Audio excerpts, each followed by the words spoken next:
একমাত্র চরিত্রই আপনাকে সুন্দর একটা মর্যাদার স্থানে, সুন্দর একটা ভালো স্থানে আপনাকে বসাতে পারবে।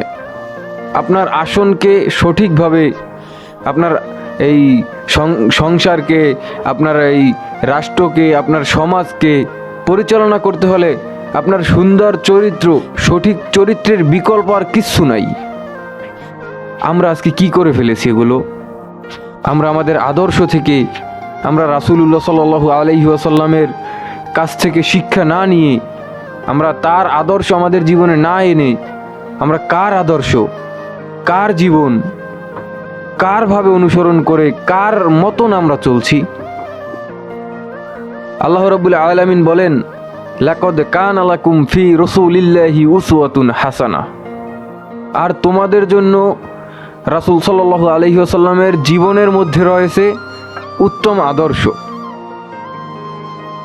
এই উত্তম আদর্শ আমাদের জীবনে বাস্তবায়ন করা আপনি কি মনে করছেন কি যে চারটেখানে বিষয় আপনি বললেন আর হয়ে গেল? না, রাসূলুল্লাহ সাল্লাল্লাহু আলাইহি ওয়াসাল্লামের তার আদর্শগুলো, তার যে জীবনের কর্মগুলো, সেগুলো বাস্তবায়ন করা খুব সহজ কিন্তু না। আমাদের দুনিয়ার মায়াকে ছেড়ে তারপরে আমাদের একটা রাসূলুল্লাহ সাল্লাল্লাহু আলাইহি ওয়াসাল্লামের আদর্শকে গ্রহণ করতে হবে।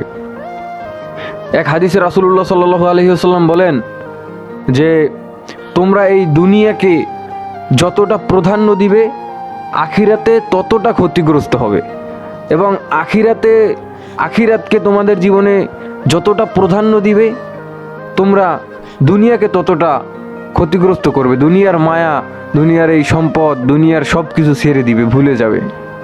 কিন্তু আমরা কি করছি?